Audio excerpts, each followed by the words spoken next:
ದಾಖಲೆ ಇಲ್ಲದೆ ಸಾಗಿಸ್ತಾ ಇದ್ದಂತಹ ಸುಮಾರು 2,93,00,000 ಹಣವನ್ನ ಸೀಸ್ ಮಾಡಲಾಗಿದೆ. ಬೆಂಗಳೂರಿನ ಹೆಬ್ಬಗೋಡಿಯ ಖಾಸಗಿ ಹೋಟೆಲ್ ಬಳಿ ನಡೆದಿರುವಂತಹ ಕಾರ್ಯಾಚರಣೆ ಇದು. ಇದರಲ್ಲಿ ಸುಮಾರು 3 ಕೋಟಿ ರೂಪಾಯಿಯಷ್ಟು ಹಣವನ್ನ ಸೀಸ್ ಮಾಡಿದ್ದಾರೆ.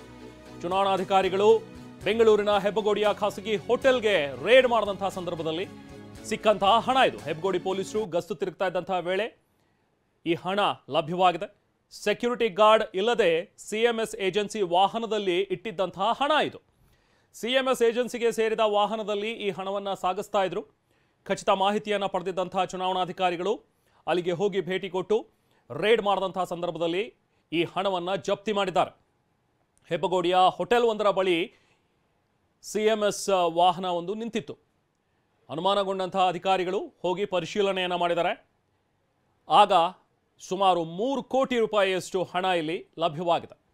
ಇದಕ್ಕೆ ದಾಖಲೆಯನ್ನು ಕೇಳಿದರೆ ವಾಹನ ಸಿಬ್ಬಂದಿ ಹತ್ರ, ಆದರೆ ವಾಹನ ಸಿಬ್ಬಂದಿ ಹತ್ರ ಇದಕ್ಕೆ ಸೂಕ್ತ ದಾಖಲೆ ಇರಲಿಲ್ಲ. ಕೋಟಿ ಹಣ ಇದ್ರೂ ಕೂಡ ಅಲ್ಲಿ ಸೆಕ್ಯೂರಿಟಿ ಗಾರ್ಡ್ ಕೂಡ ಇರಲಿಲ್ಲ. ಸೊ ಸಹಜವಾಗಿ ಇದು ಅನುಮಾನ ಬಂದೇ ಬರುತ್ತೆ. ಯಾಕಂದರೆ ಇಷ್ಟು ಪ್ರಮಾಣದ ಸುಮಾರು 3 ಕೋಟಿ ರೂಪಾಯಿಯಷ್ಟು ಹಣವನ್ನು ಇವರು ತಗೊಂಡು ಹೋಗ್ತಾ ಇದ್ದಾರೆ. ಓಕೆ, CMS ವಾಹನ ಅಂತ ಹೇಳಿದ್ರೆ ಹೋಗಿ ATMಗಳಿಗೆ ಹಾಕ್ತಾ ಇದ್ರಾ ಅಥವಾ ಈ ರೀತಿಯಾಗಿ ಏನಾದರೂ ಹಣ ತುಂಬಿಸೋದಕ್ಕೆ ATM ಮಷಿನ್ಗಳಿಗೆ ತೆಗೆದುಕೊಂಡು ಹೋಗ್ತಾ ಇದ್ರಾ ಅಂದರೆ ಅಲ್ಲಿ ಸೆಕ್ಯೂರಿಟಿ ಗಾರ್ಡ್ ಇದ್ದೇ ಇರ್ತಾರೆ. ಆದರೂ ಕೂಡ ಆರ್ಮ್ಡ್ ಸೆಕ್ಯೂರಿಟಿ ಗಾರ್ಡ್ ಇದ್ದೇ ಇರ್ತಾರೆ. ಆದರೆ ಇಲ್ಲಿ ಯಾವುದೇ ರೀತಿಯಾದಂಥ ಸೆಕ್ಯೂರಿಟಿ ಗಾರ್ಡ್ ಇರಲಿಲ್ಲ. ಸೊ ಹಾಗಾಗಿ ಅನುಮಾನಗೊಂಡು ಪರಿಶೀಲಿಸಿದಾಗ ದಾಖಲೆ ಇಲ್ಲದೆ ಸಾಗಿಸ್ತಾ ಇದ್ದಂಥ ಹಣವನ್ನು ಈಗ ಸೀಸ್ ಮಾಡ್ಕೊಂಡಿದ್ದಾರೆ. ಇನ್ನು ಇದೇ ರೀತಿ ದಾಖಲೆ ಇಲ್ಲದೆ ಸುಮಾರು 10 ಲಕ್ಷಕ್ಕೂ ಹೆಚ್ಚು ಹಣವನ್ನು ಜಪ್ತಿ ಮಾಡಿದ್ದಾರೆ ಬಾಗಲಕೋಟೆಯಲ್ಲಿ. ಸೊ ನಾಯನಗೇಲಿ ಚೆಕ್ ಪೋಸ್ಟ್ನಲ್ಲಿ ಜಪ್ತಿ ಮಾಡಲಾಗಿದೆ. ಪೊಲೀಸರು ಮತ್ತು ಫ್ಲೈಯಿಂಗ್ ಸ್ಕ್ವಾಡ್ ಜಂಟಿ ಕಾರ್ಯಾಚರಣೆಯನ್ನು ನಡೆಸಿ ಪರಿಶೀಲನೆಯನ್ನು ನಡೆಸಿದಂಥ ಸಂದರ್ಭದಲ್ಲಿ ಸಿಕ್ಕಿರುವಂತಹ ಹಣ ಇದು. 3 ಪ್ರತ್ಯೇಕ ಪ್ರಕರಣಗಳನ್ನು ದಾಖಲು ಮಾಡಿಕೊಳ್ಳಲಾಗಿದೆ. ಪರಿಶೀಲನೆ ವೇಳೆ ಒಟ್ಟು 10,77,200 ರೂಪಾಯಿ ನಗದು ಜಪ್ತಿಯಾಗಿದೆ. ಕರ್ನಾಟಕ ಮೂಲದ 2 ವಾಹನಗಳು ಮತ್ತು ಮಹಾರಾಷ್ಟ್ರ ಮೂಲದ 1 ವಾಹನದಲ್ಲಿ ಈ ಹಣವನ್ನು ಸಾಗಾಟ ಮಾಡಲಾಗ್ತಾ ಇತ್ತು. ಖಚಿತ ಮಾಹಿತಿಯನ್ನು ಪಡೆದಂತಹ ಪೊಲೀಸರು ಮತ್ತು ಫ್ಲೈಯಿಂಗ್ ಸ್ಕ್ವಾಡ್ ಅಲ್ಲಿ ಹೋಗಿ ಭೇಟಿ ನೀಡಿ ಪರಿಶೀಲನೆ ಮಾಡಿದಾಗ ಇವರ ಹತ್ರನೂ ಕೂಡ ಯಾವುದೂ ದಾಖಲೆ ಇರಲಿಲ್ಲ. ಇಷ್ಟು ಹಣ ಸುಮಾರು 10 ಲಕ್ಷದಷ್ಟು ಹಣವನ್ನು ಎಲ್ಲಿಗೆ ತೊಗೊಂಡು ಹೋಗ್ತಾ ಇದ್ರು ಅನ್ನೋಂಥದ್ರ ಬಗ್ಗೆ ದಾಖಲೆಗಳೇ ಇರಲಿಲ್ಲ.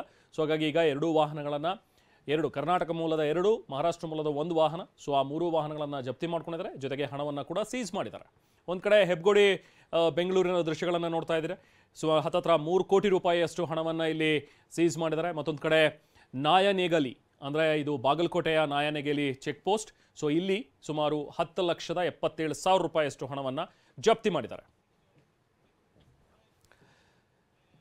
ಇನ್ನು ಕಾಂಗ್ರೆಸ್ ಅಭ್ಯರ್ಥಿ ರಾಜು ಅಲಗೂರು ನಾಮಪತ್ರವನ್ನು ಸಲ್ಲಿಕೆ ಮಾಡಿದ್ದಾರೆ. ನಾಮಪತ್ರ ಸಲ್ಲಿಕೆ ವೇಳೆ ಮಹಿಳೆಯರಿಗೆ ಹಣ ಹಂಚಿಕೆ ಮಾಡಿರುವಂಥದ್ದು ಇಲ್ಲಿ ಗೊತ್ತಾಗಿದೆ. ಕಾಂಗ್ರೆಸ್ನ ಅಭ್ಯರ್ಥಿ ಆಗಿರುವಂತಹ ರಾಜು ಅಲಗೂರು ಅವರು ನಾಮಪತ್ರ ಸಲ್ಲಿಕೆ ಮಾಡ್ತಾ ಇದ್ದಂತಹ ಸಂದರ್ಭದಲ್ಲಿ ಅಲ್ಲಿದ್ದಂತಹ ಮಹಿಳೆಯರಿಗೆ ಹಣ ಹಂಚಿಕೆ ಮಾಡಿದ್ದಾರೆ. ಮೆರವಣಿಗೆ ನಡೆಸ್ತಾ ಇದ್ದಂತಹ ಸಂದರ್ಭದಲ್ಲಿ ಲಮಾಣಿ ಕಲಾವಿದರಿಗೆ ಹಣ ಹಂಚಿಕೆ ಮಾಡಿರುವಂಥದ್ದು ಗೊತ್ತಾಗಿದೆ. ವಿಜಯಪುರ ನಗರದಲ್ಲಿ ಕಾಂಗ್ರೆಸ್ ಒಂದು ಬೃಹತ್ ರ್ಯಾಲಿಯನ್ನು ಹಮ್ಮಿಕೊಂಡಿತ್ತು. ಕಾಂಗ್ರೆಸ್ ಮುಖಂಡ ಇಲ್ಲಿ ಮಹಿಳೆಯರಿಗೆ ತಲಾ 200 ರೂಪಾಯಿಗಳನ್ನು ಹಂಚ್ತಾ ಇದ್ದರಂತೆ. ಸಿದ್ದೇಶ್ವರ ದೇಗುಲದಿಂದ ಅಂಬೇಡ್ಕರ್ ವೃತ್ತದವರೆಗೆ ರ್ಯಾಲಿ ಸಾಗಿತ್ತು.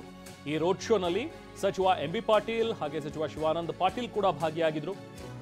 ಬೃಹತ್ ರ್ಯಾಲಿ ಬಳಿಕ ನಾಮಪತ್ರವನ್ನು ಸಲ್ಲಿಸಿದರೆ ಕೈ ಅಭ್ಯರ್ಥಿ ರಾಜು ಅಲಗೂರು. ಆದರೆ ನೋಡಿ, ಅಲ್ಲಿ ದೃಶ್ಯಗಳು ಆರಾಮಾಗಿ ರಾಜಾರೋಷವಾಗಿ ಹಣ ಹಂಚ್ತಾ ಇರುವಂಥ ದೃಶ್ಯಗಳು ಕೂಡ ಈಗ ಟಿವಿ9ಗೆ ಲಭ್ಯವಾಗಿವೆ.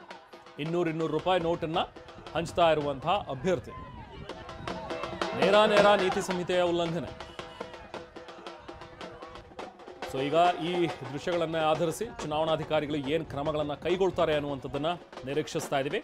ವಿಜಯಪುರದಲ್ಲಿ ಆಗಿರುವಂಥ ಘಟನೆ ಇದು.